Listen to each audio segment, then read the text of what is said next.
감사합니다. 감사합니다. 이 시간에 우리가 함께 주님의 말씀을 보기를 원합니다.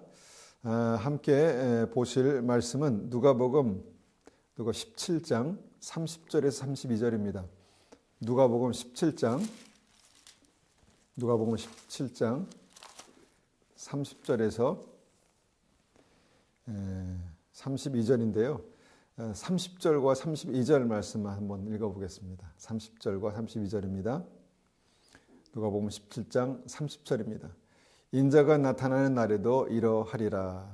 32절입니다. 롯의 철을 기억하라. 오늘은 좀 간단한 말씀입니다. 간단한 말씀이고요. 나머지 말씀들은 한번 더 집에서 이제 말씀을 들으시고 묵상하면서 보셔도 좋을 것 같습니다.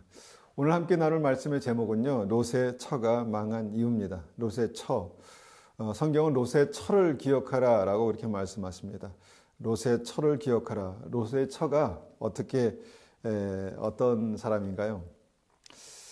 주님 오실 날이 가까울 때 롯의 처를 기억하라 라는 그런 본문의 말씀입니다. 롯의 처는요, 성경에 많이 등장하지는 않습니다. 그리고 그녀의 이름도 나오지 않고 그녀가 누군지 많이 알려지지 않았습니다. 그럼에도 불구하고 이 여인이 유명한 이유가 있습니다. 그 이유는요, 그 소돔과 고모라, 우리가 잘 알고 있는 하나님의 그 죄악의 심판을 받은 소돔과 고모라가 심판을 받을 때, 그 멸망하는 그때에 그 순간에 롯의 가족은 하나님의 은혜로 그 불구덩이에서 건짐을 받았습니다. 그런데 하나님께서 정말 상황에서 건짐을 받은 롯의 처가 끝까지 구원을 받지 못했다라는 것이 이 말씀의 굉장히 중요한 포인트입니다. 그 롯의 가족을 주님께서 구원하실 때 한 가지 계명을 주셨습니다. 무엇인가 하면 절대로 뒤돌아보지 말라는 것입니다. 절대로 뒤돌아보지 말라. 뒤돌아보면 죽는다. 선악과를 따먹으면 죽는다라는 그런 비슷한 맥락에서 주님께서 절대로 뒤돌아보지 말라라는 그런 계명을 주셨죠.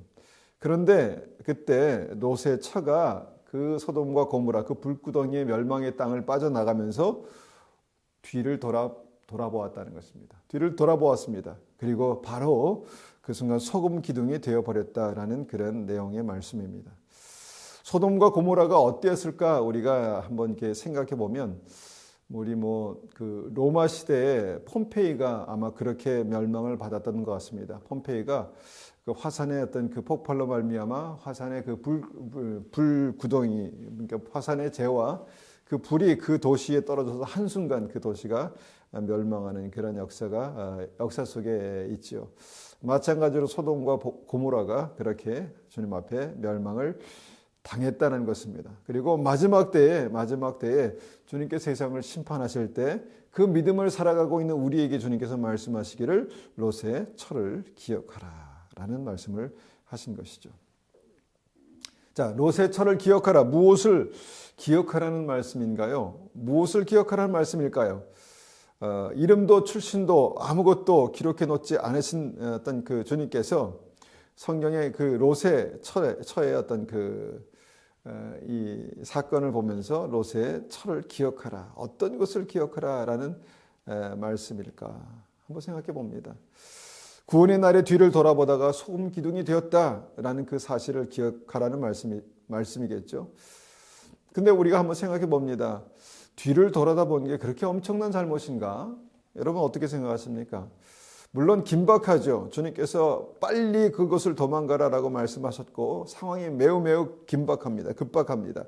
그런데 뒤를 잠깐 돌아본 것이 그렇게 엄청난 잘못인가? 그 이유 때문에 롯의 처를 기억하라라는 말씀이 어떻게 보면 우리 삶에 잘 적용이 안 되는 것도 사실인 것 같습니다.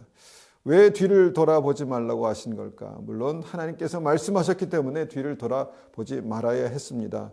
그런데 롯의 처의 입장에서 한번 생각해 보면 아마 궁금했겠죠. 어떻게 될까? 정말 하나님 말씀이 진짜일까?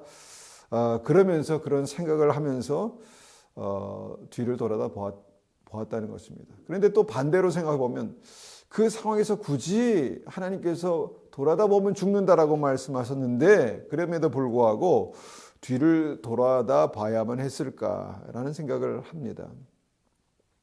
그래서 오늘 이 고민을 하면서 우리가 하나님께서 성령께서 말씀하시는 그 음성을 듣기를 원합니다.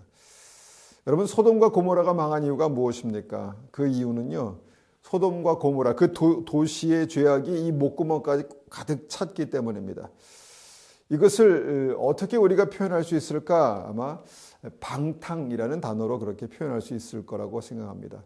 소돔과 고모라는요, 정말 방탕한 도시였습니다. 방탕한 도시였습니다. 얼마나 방탕이 있을까? 우리가 상상을 한번 해봅니다. 그런데 뭐 상상할 것도 없는 것 같습니다. 문제는요, 우리가 사는 이 시대에도 그 방탕의 정도가 다르지 않다라는 것 때문에 우리는 충분히 생각해 볼 수 있습니다. 그러니까 이 시대의 어떤 방탕한 것들을 우리는 이제 매스미디어, 문화를 통해서 우리가 그 매스미디어를 통해서 잘 확인해 볼 수 있습니다. 사람이 어떻게 그렇게 악할 수 있을까? 죄가 어떻게 그렇게 가득 찰 수 있을까? 그 방탕에 대해서 주님 말씀하시고 그 방탕이 소돔과 고모라의 멸망의 이유였다라고 말씀하는 것입니다. 그런데 이 방탕이라는 단어를 우리가 생각할 때 떠오르는 그런 구절이 있습니다. 말씀이 있습니다. 에베소서 5장 18절에 이렇게 말씀하십니다. 에베소서 5장 18절 말씀입니다. 제가 한번 받들어 읽겠습니다. 술 취하지 말라. 이는 방탕한 것이니 오직 성령의 충만함을 받으라. 여러분, 술 취하는 것과 방탕한 것이 관련이 있다는 말씀이죠. 그러니까 술 취하면 방탕하게 된다는 것입니다. 뭐 방탕한 것이 우리 안에 그렇게 갇혀 있다가 술에 취하면, 뭔가에 취하면 그렇게 방탕한 어떤 그 죄성이 밖으로 그렇게 표출돼 나온다는 그런 말씀이겠죠. 그러니까 술 취하면 완전히 다른 사람이 되는 어떤 그런 일들을 우리가 알고 있죠. 뭐 술 취하면 개가 된다 이런 말 하지 않습니까? 좀 심한 말 같지만 결코 지나친 말은 아니라고 봅니다. 여러분, 술 취하면 이성을 잃어버립니다. 어떻게 사람이 이렇게 변할 수 있지? 술 취하면 그렇게 됩니다. 술 취하면 판단력이 흐려지고요, 자제력도 상실합니다. 술 취하면 심하게는 살인자가 되기도 합니다. 음주운전을 하다가 사람을 죽게 하는 일들이 얼마나 많이 있습니까? 그럼에도 불구하고 사람이 술을 마시고 운전대를 잡지 않습니까? 그래서 술 취하면 개가 된다는 말이 그렇게 지나치지 않다라고 그렇게 생각합니다. 여러분, 술 취하는 것, 그것이 큰 문제죠. 그런데 술 취하는 것, 취하는 게 술뿐인가 이런 생각도 해봅니다. 요즘 성경에 쓰여졌다 하면 이렇게 말씀하셨을 것 같습니다. 약에 취하지 말라. 이는 방탕한 것이니. 약에도 취합니다. 마약에 취합니다. 마리화나에 취하지 말라. 이는 방탕한 것이니. 정말 캐나다는 안타깝지만 이 마리화나가 합법이 돼서 마리화나에 취하는 경우가 있습니다. 마리화나에 취하지 말라. 이는 방탕한 것이니. 프로포폴에 취하지 말라. 이는 방탕한 것이 얼마나 쓸 것이 많이 있었겠습니까? 대표적으로 술 취하지 말라. 이는 방탕한 것이니라고 말씀하신 것 같습니다. 여러분, 이 취하지 말라라고 말씀하시는 이유가 있다는 것이죠. 취하지 말라. 그 이유가 무엇입니까? 무엇에 취하면 아주 중요한 순간에 이성적인 판단을 하지 못하고 어떻게 됩니까? 개가 된다는 말입니다. 한국 뉴스에 가끔 나오는 어떤 범죄에 관한 어떤 그런 뉴스가 있습니다. 오래전 일이지만 N번방 어떤 사건들, 20대 청년들이지만 그 청년이 어떻게 그렇게 악하게 됐을까요? 무엇에 취했다는 것입니다. 아동 음란물에 취하고요, 그리고 돈에 취했습니다. 정말 음란물에 취하고 돈에 취하다 보니까 정말 그 파릇파릇한 청년들이 정말 그렇게 악하게 변했다는 것입니다. 아마 징역 40년의 형량이 주어졌던 것으로 압니다. 그러니까 성에 취하고 또 돈에 취하고 음란물에 취하니까 사람이 그렇게 변질될 수 있더라, 이상하게 될 수 있더라라는 것입니다. 여러분, 이번 주 제가 목요일 날 교회에 출근했는데요, 교회 주차장에 한 젊은 남자가 이렇게 정신을 못 차리고 쓰러져 있는 것을 보게 되었습니다. 그러니까 약물에 취한 것입니다. 약물에 취해서 젊은데 정말 건장한 청년 같은데 약물에 취해서 그렇게 쓰러져 있습니다. 그리고 나서 이제 홈리스를 사역하시는 분들이 와서 그 사람을 깨우고 이제 정신 차리라고 해도 정신을 차리지 못하고 그렇게 막 그냥 침을 흘리면서 그렇게 엎드려져 있습니다. 취하는 것입니다. 술에 취하고 약에 취하고 그뿐만 아니라 정욕에 취하고 재물에 취하고, 그렇게 취하면 어떻게 됩니까? 비틀거리고 쓰러지고 판단력이 흐려지고 정상적인 어떤 활동을 하지 못하게 된다는 것입니다. 이것이 문제라는 것입니다. 취하지 말라. 이는 방탕한 것이니. 그런데 여러분, 이것은 단지 그들만의 문제일까라는 생각을 해보게 되는 것입니다. 왜냐하면 이 시대는요, 자기도 모르는 사이에 무엇인가에 취해서 살아간다는 것입니다.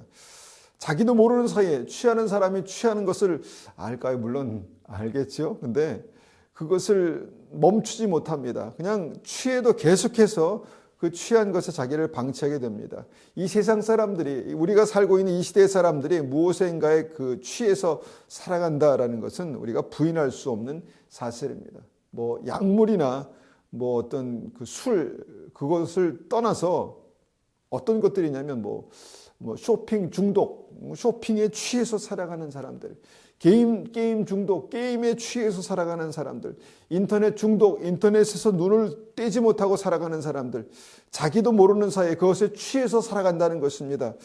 요즘 길을 걸어가는데도 그 핸드폰, 걷다가 그 순간 잘못 하면 사고가 날 수도 있는데도 그 핸드폰에서 눈을 떼지 못하는 사람들을 보게 됩니다. 매스미디어의 핸드폰에 취한 것입니다. 여러분, 이것에 취하면요, 전두엽 다 망가집니다. 전두엽 다 망가집니다. 성경은 단지 그냥 술을 취하지 말라, 술 취하는 것을 지적하고 있지만, 술을 지적하고 있지만, 이것은 포괄적으로 무엇에 취하는 것 자체가 큰 문제가 된다는 것을 말씀하고 있는 것입니다. 술과 약과 인터넷과 핸드폰과 정욕과 재물, 이 모든 것에 취하지 말라는 것입니다. 이것을 한마디로 뭐라고 말씀할 수 있을까요? 세상에 취하지 말라라는 말씀입니다. 세상에 취하지 말라. 사람들은 자기도 모르는 사이에 세상에 취해서 살아갑니다. 깊이 취해서 중요한 때에 사리분별을 못하는 것이죠. 음주운전으로 사람을 죽이지만요, 돈 때문에도 사람을 죽이지 않습니까? 성욕 때문에도 사람을 죽입니다. 심지어는 게임 때문에도 사람을 죽이지 않습니까? 세상에 취한 것입니다. 세상에 취하는 것입니다. 여러분, 세상에 취하면요, 거기서 헤어나올 수가 없습니다. 제대로 이성을 가눌 수가 없습니다. 이것을 방탕이라고 그렇게 말하는 것입니다.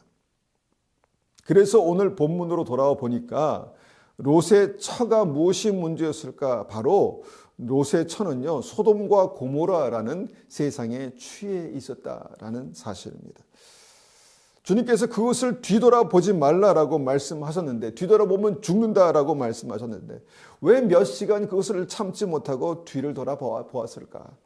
우리는 참 한심하다 이렇게 말하고 있지만요, 여러분, 한번 그 핸드폰을 며칠만 안 본다라고 생각해 보십시오. 아마 참지 못하는 사람들이 굉장히 많을 것입니다. 그것에 취한 것입니다. 여러분, 롯의 처가 소돔과 고모라, 세상에 취해 있었습니다. 세상에 취해서 집에 두고 온 그 재물에 취해서 또 자기가 죽는지 사는지를 알지 못하고, 주님께서 분명히 돌아다 보지 말라라는 계명을 주셨는데도 불구하고 돌아다 보았다라는 것입니다. 지금 내가 어떤 상황에 처해 있는지, 내가 왜 지금 소돔과 고모라를 빠져나와서 소알성으로 가고 있는지를 알지 못하고 분별하지 못하고 있었다는 것입니다. 여러분, 지금 롯의 처가 소풍 갑니까? 아니죠. 지금 살려고 몸부림치며 주님의 명령을 따라서 도망가고 있습니다. 그래서 주님께서 말씀하십니다. 무엇에 취해서 정신 차리지 못하는 사람들아, 롯의 처를 기억하라. 저는 오늘 읽은 그 본문 누가복음 말씀을 마지막 때를 살아가는 크리스천들에게 주님께서 경고하시며 절규하시는 말씀이라고 믿습니다. 여러분, 사람들이 무엇에 취해서 그렇게 살다가 끝내 그것 때문에 천국에 들어가지 못한다라고 생각해 보십시오. 건짐을 받았지만 천국에 들어가지 못한다라고 생각해 보십시오. 이스라엘 백성들이 그랬지 않습니까? 애굽에서 건짐을 받았지만 가나안 땅에 들어가지 못했습니다. 소돔과 고모라에서 건짐을 받았지만 안전한 소활성에 들어가지 못했다라는 것입니다. 다시 우리가 누가복음 17장 말씀을 봅니다. 누가복음 17장입니다. 자, 26절, 27절 말씀 봅니다. 26절입니다. 17장 26절. 노아의 때에 된 것과 같이 인자의 때에도 그러하리라. 노아가 방주에 들어가던 날까지 사람들이 먹고 마시고 장가들고 씹가더니 홍수가 나서 그들을 다 멸망시켰으며, 노아의 때에 많은 사람들이 먹고 마시고 장가들고 시집가고, 여러분 먹고 마시고 장가가고 시집가는 게 뭐가 나쁩니까? 평범한 일상적인 삶 아니겠습니까? 이 삶을 평범하게 사는 것이 뭐가 문제랍니까? 그런데 문제는요, 그 세상에 취해서 정신을 잃고 살다가 심판의 때에도 삶과 죽음이 갈림길에서도 그 자신만의 세상에 취해서 헤어나오지 못했다는 것이 문제입니다.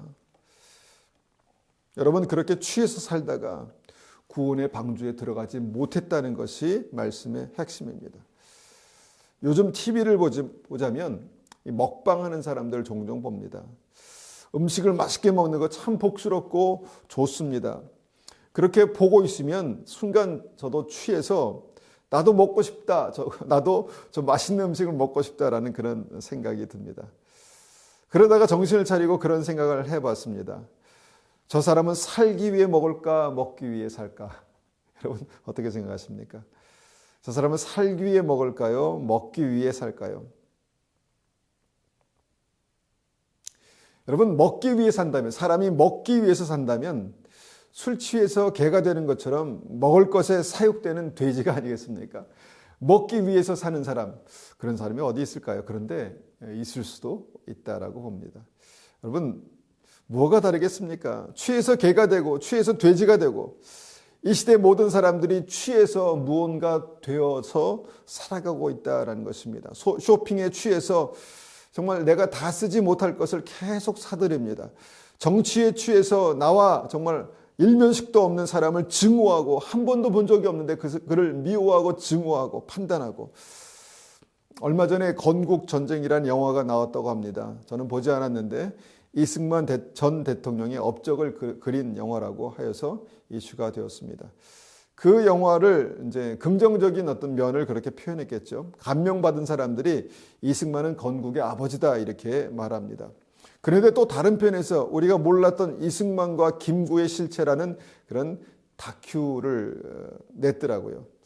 이것을 본 사람들은 이승만 쓰레기네 이렇게 말하는 것을 들었습니다. 무슨 상황입니까? 미디어에 취한다는 것입니다. 정치에 취한다는 것입니다. 그래서 내가 보고 싶은 것만 보고 내가 듣고 싶은 것만 듣는 것입니다. 한쪽으로만 그렇게 취하는 것입니다. 여러분, 알고리즘이 그거 아니겠습니까? 내가 보고 싶은 것만 보고 내가 듣고 싶은 것만 들어서 거기에 취하는 것입니다. 여러분, 사람이 어떻게 무조건 좋고 사람이 어떻게 무조건 나쁠 수가 있겠습니까? 성경의 이 중심에 등장하는 다윗은 하나님의 사람 아니겠습니까? 그런데 하나님의 사람인가? 이렇게 생각해 보면 다윗의 삶에도 쓰레기 같은 그런 죄가 있었습니다. 살인과 간음을 저지른 어떤 그런 다윗의 행적이 있었죠. 그것을 보면은 다윗은 이 사람 쓰레기네 라고 그렇게 말할 수 있겠죠. 그런데 성경을 우리가 다 읽고 나면 하나님께서 그런 죄인을 회개시키시고, 회개하는 그 죄인을 주님께서 다시 자녀 삼으시고 그를 내 마음에 합한 자라고 인정하신 것이 성경의 결론 아니겠습니까? 단편적인 것만 보고 우리가 사람을 판단할 수 없는데, 그 단편적인 것이 사람의 전부가 될 수 없는데, 그런데 우리는 그것에 어떤 단편적인 것을 보면서 사람을 판단하고 정말 정죄하고, 그것이 우리가 어떤 정치나 어떤 이 미디어에 취한 증상이라고 봅니다. 사람들은요, 그렇게 무엇에 취해서 살아가고 있습니다. 우리의 육체가 취할 수 있지만 우리의 마음과 정서와 정신도 그렇게 취해서 살 수 있다는 것입니다. 취해서 비틀거리면서 한쪽으로 치우쳐질 수 있다는 것입니다. 여러분, 깨어서 정신을 차려야 합니다. 깨어서 정신을 차려야 합니다. 여러분, 세상은 우리를 그렇게 취하게 만든다는 것입니다. 그리고 세상에서 취한 상태로 살아가는 이들은 결국 어떻게 됩니까? 그 제정신이 아닌 그 상태에서 구원의 방주를 거부하게 된다라는 것입니다. 제정신이 아닌 상태에서 그 중요한 순간에 헛짓거리를 하게 된다라는 것입니다. 누가복음 17장 말씀에 이렇게 말씀합니다. 다시 누가복음 17장 28절 말씀도 봅니다. 28절, 누가복음 17장 28절. 또 롯의 때와 같으리니 사람들이 먹고 마시고 사고 팔고 심고 집을 짓더니 롯이 소돔에서 나가던 날에 하늘로부터 불과 유황이 비오듯 하여 그들을 멸망시켰느니라. 여러분, 노아의 때뿐 아니라 롯의 때도 사람들이 세상에 취해서 살다가 결국 망했다는 말씀을 반복해서 전하고 있습니다. 우리가 사는 삶은 다르겠습니까? 우리가 사는 삶을 보면은 세상은 점점 살기가 좋아지는 것 같은데 점점 더 악해지고요. 점점 더 음란해지고 점점 더 강팍해집니다. 여러분, 사람들이 세상에 취해서 비틀거리고 한쪽으로만 심하게 기울어져 있는 것을 보게 됩니다. 여러분, 그러다가 멸망당하는 것입니다. 그러다가 주님께서 다시 오실 때에도 정신 차리지 못하고 사망의 구렁텅이로 갈 수 있다는 것입니다. 그런데 성경이 우리에게 그것을 경고하시는 것입니다. 누가복음 17장 30절 보니까 인자가 나타나는 날에도 그러하리라. 여러분, 인자가 나타나는 날에 주님 다시 오시는 그때에도 그런 현상이 나타날 것이다, 이렇게 말씀하십니다. 여러분, 주님 다시 오시는 때가 가깝습니다. 어떻게 알 수 있습니까? 지금 세상이 취해 있습니다. 지금 세상의 모든 것들이 취해서 비틀거립니다. 여러분, 주님 오실 때가 가깝다라는 생각을 하게 됩니다. 자기에 취합니다. 자기의 사람들이 자기 자신에 취합니다. 욕심에 취하고 정치에 취하고 전쟁에 취하고, 여러분, 이 세상이 취해서요 이상하게 돌아가고 있습니다. 인자가 나타나는 날에도 그러하리라.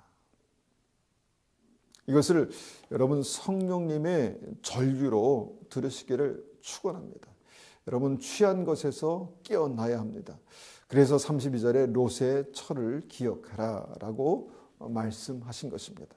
롯의 처가 정상인 것 같았지만 소돔과 고모라와 세상에 취해서 하나님의 한 개뿐인 계명을 어기고 그것을 어기면 죽는 것을 알고도 뒤를 돌아볼 수밖에 없었던 그 상태, 믿음의 상태를 보면서 롯의 처를 기억하라라고 말씀하시는 것 같습니다.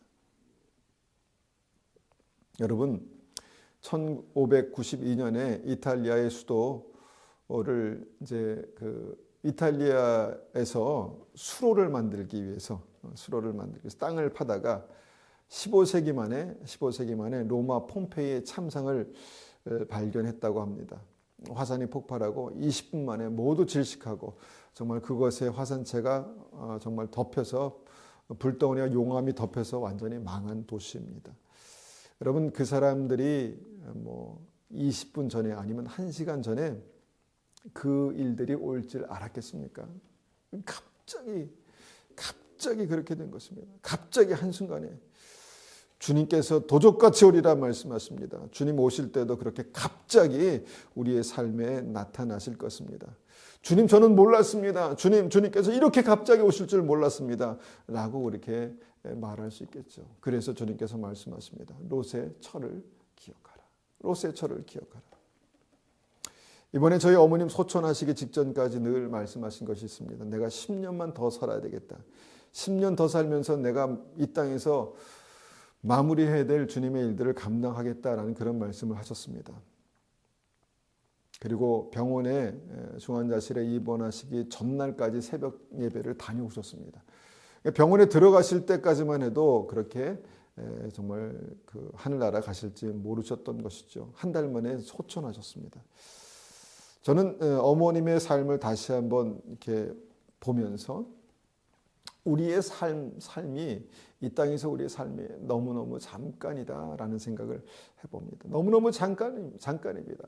정말 그때 그 추억들이 어저께 일 같은데 주님께서 어머님을 데려가셨습니다.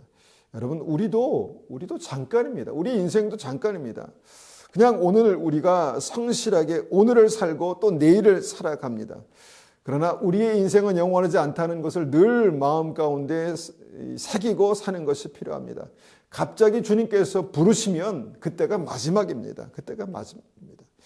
여러분 그렇게 마지막을 기억하고 살아가는 우리에게 주님께서 말씀하십니다. 롯의 철을 기억하라. 술 취하지 말라 이는 방탕한 것이니 성령의 충만함을 받으라. 세상에 취해서 정신없이 살다 보면 우리도 롯의 처와 다르지 않을 것이다 라고 그렇게 경고하시는 말씀입니다.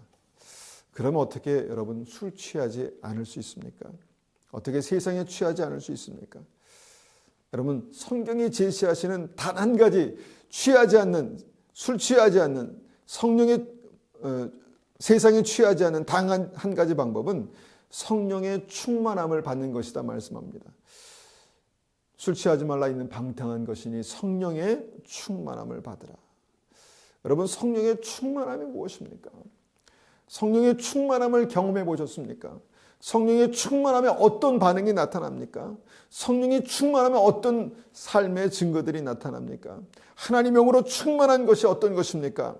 여러분 우리는 이것을 경험으로 아셔야 할 것입니다. 믿음의 사람들은, 하나님의 나라에 가는 사람들은 성령의 충만함이 어떤 것인지를 날마다 알고 그것을 경험하고 오늘도 성령의 충만함을 위해서 기도해야 할 것입니다.